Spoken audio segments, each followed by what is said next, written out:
tumepokea taarifa za kifo cha mwimbaji cha mamake na msanii wa nyimbo za Singeli Meja Kunta, na leo ndo tumeambiwa ndo siku ya mazishi. Hapa ni msikitini na aliyeko mbele yetu ni baba mzazi wa Meja Kunta. Pole sana na msiba. Asante. Watanzania wakufahamu kwa majina, unaitwa mzee nani? Kwa majina naitwa Muharram Sadiki Mtomboka. Okay. Sawa, labda mngetufahamisha msiba, namna ambavyo ilivyokuwa, marehemu alikuwa kiumwa ama ilikuwaje? Hapana, kwa kweli ni kama ghafla fulani, kwa sababu marehemu alikuwa haumwi, naona, ila alikuwa katika mishughuliko yake.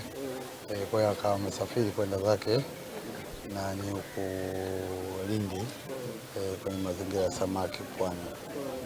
Kwa hiyo alipofika kule, baada ya kuandaa mzigo wake, tayari yuko katika maandalizi kutaka kurudi, ndio ikatokea hali ya kuwa kama ya pressure. Kwa hivyo tokea hiyo, baada ya kumsaidia mpaka muda fulani, ikaonekana hali inakuwa sio mzuri, akapoteza maisha. Imekuwa pengine labda ni tatizo la muda mrefu ambalo kwa linamsumbua muda mrefu, ama ni ghafla tu ndio limetokea mpaka ikapelekea mauti yake? Hapana, hii pressure anayo. Pressure nayo sometimes inamtokea, lakini alikuwa na control mwenyewe, muona anatumia dawa hizi, lakini hii ilipotokea hapa ilikuwa ni ghafla, kwa hiyo ikampelekea fariki. Okay. Pengine labda siku chache kabla ya umauti wake kufika, nilipata labda nafasi ya kuweza kuwasiliana ama kuzungumza chochote kabla hajafikwa na mauti? Hiyo tulipata nafasi ya kuwasiliana, kwa sababu nafikiri ndani kama ya mwezi mmoja hivi tulikuwa wote kule nyumbani kwake Meja Kunta, tukakutana pale tukazungumza mwanawe, tukaenda sawa. Lakini kama baada ya wiki mbili tulikutana na mimi Mtoni hapa, tukazungumza katika masuala tu mengine ya kimaisha na kutaka kujua mwanae maendeleo yake, mazingira yetu, tukazungumza. Baada ya hapo, baada ya wiki mbili hiyo ndio akasafiri kwenda huko. Okay. Ukisema kukutana naye kwa maana kwamba hamuishi pamoja wewe? Hatuishi pamoja. Hiyo ni muda gani? Hiyo ni muda mrefu. Hiyo ni muda mrefu. Tulishatengana. Kwa naye akaolewa sehemu nyingine, akazaa tena kule watoto wawili. Kwa jumla ana watoto 5. Kwa hiyo Meja ni mtoto wa 3. Dada zake wawili wamemtangulia, ambaye hao sikuzaa naye mimi. Lakini tulipokuja kuzaa naye mimi mtoto mmoja, then akaja tulipotengana akaja kuolewa sehemu nyingine, akapata watoto wawili. Inadaiwa kabla ya kifo chake usiku wa saa 4 alikuwa anazungumza na mtoto wake wa kike, lakini anasema baada ya kumuulizia mzazi mwenzie na kusema kwamba anaumwa, yuko hoi, ndio limpata pressure. Kuna ukweli kiasi gani kwa hilo? Kwa hilo siwezi kulithibitisha, kwa sababu kwanza taarifa hiyo ya kupata kutoka kwa mtoto kwa mama anaumwa milango hiyo saa 4 anaumwa, hiyo sikulipata taarifa yoyote. Ila mimi nilikuja kupata taarifa kwenye majira ya saa 11 baada ya Meja Kunta kunitafuta, lakini simu nilikuwa niko nayo mbali kidogo. Ngoja kuipata, kumpigia vipi na baba tayari kuna taarifa ya msiba. Vipi mama amefariki? Shida nini? Baba tatizo ni pressure tu, ghafla imetokea hali hiyo. Hivi ninavyoongea tayari mimi niko njiani nakuja hapo kwako, tuangalie mazingira msiba yanaendaje. Kwa hiyo pressure, taarifa ya kuipata mapema kwamba alikuwa labda anaumwa masaa 3 nyuma, sikuipata taarifa hiyo. Lakini taarifa nilipata mpaka tukio hilo linamtokea kwa muda huo, tayari kwa katika shughuli zake za kuandaa mzigo wake. Labda kutukumbusha tu enzi za uhai wa marehemu, kwenye wewe na yeye mlikuwa mkishirikiana vipi kuhusu kipaji cha Meja Kunta kwenye upande wa malezi, na mkamgundua mwenyewe msanii, hiyo yote mmeenda naye vipi? Hiyo tumeshirikiana vizuri, kwa sababu kugundua Meja Kunta ni ana kipaji cha usanii baada ya kumaliza masomo yake. Alipomaliza masomo nilikuwa naishi naye mimi tangia akiwa mdogo, lakini baada ya kumaliza masomo ya form 4 pale, yeye akawa anaanza kutoka, wakati mwingine sipati taarifa kwamba amelala wapi.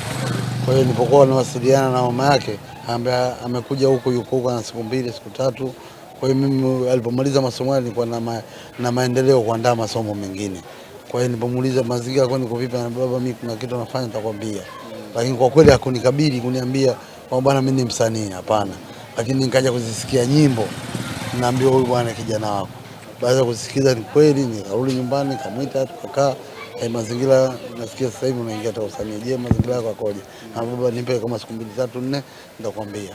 Kwa hiyo baada ya kupita siku hizo akaja kuniambia, baba mimi nafanya shughuli hizi hapa na nitegemea, kwa hivyo naomba support yako. na kweli nilimsupport. Yani nyimbo ya kwanza kabisa, achana hizi zingine, lakini nyimbo ya Mamu ambayo nafikiri ndio iliyomtoa, ile mwenyewe mchango wangu ulikuwa mkubwa, sababu wakati niko zangu kuna mkoa mmoja kusini Kunjinjo. Nyimbo kule nilienda katika mazingira ya ufuta, ndipo akanipigia simu. Kanifahamisha, baba, kuna 1 2 3 naomba msaada wako. Ni kweli na mimi kwa sipo, nikamwambia basi rudi kwa mama yako ambaye nilikuwa naishi naye. Rudi kwa mama yako, pale kuna pesa kiasi fulani kachukua. Akafanya hivyo, tayari paka mrudi akarekodi. Siku ya kwanza tu ambaye Mamu umetolewa, akaja maeneo ambayo nilikuwa ni kwa maeneo fulani hapa Mtoni soko Mjinga. Akafika bwana, baba, kuna nyimbo ambayo nimetoa, lakini kuna 1 2 3 hivi tunaifanyaje? Nafikiri wako na mtihani, meneja wake kwanza anaitwa nani ule Jimeka. Hapana, Jimeka. Kuna mwingine alikuwa naye kabla. Unaona ndio akita chipukizi. Lakini kama baba yule kidogo tuna mtihani, lakini hata hiyo nina taarifa tayari. Nimekutana naye mtu mmoja anaitwa Jimeka. Kwa hiyo baada ya kukutana tayari kuna mazungumzo tumeongea, akimwambia mimi siwezi kufanya chochote bila wewe mzee. Kwa hiyo kama uko tayari, kesho tufanye mpango tukutane naye. Ndio tukakutana na Jimeka, tayari tumetengeneza mpaka mazingira hapa alipokuwepo. Sawa. Pengine labda kwa kumalizia video, tunatamani kusikia kutoka kwako. Kipi ambacho unakikumbuka kwa mzazi mwenzako marehemu mama yake na Meja Kunta, ambacho unaamini kwamba hiki amekiacha kama alama ndani ya moyo wako? Kitu kikubwa kwanza ni 90% ni upendo. Kwa sababu yani ilikuwa mpaka unaweza kusema labda kama tulikuwa tunasumbuana. Kila baada ya muda anahitaji kujua Meja anafanya nini, yuko wapi, nini kinachoendelea, maisha yake yakoje. Kwa hiyo alikuwa atumii sana kupitia kwa Meja. 90% ilikuwa kwangu.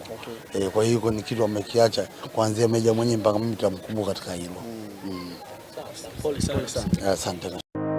Ili kuwa mwanafamilia bora wa Global TV, usisahau kusubscribe, like, kushare na kucomment. Baada ya kusubscribe, bonyeza alama ya kengele ili kupata taarifa kwa kila video inayopanda Global TV Online.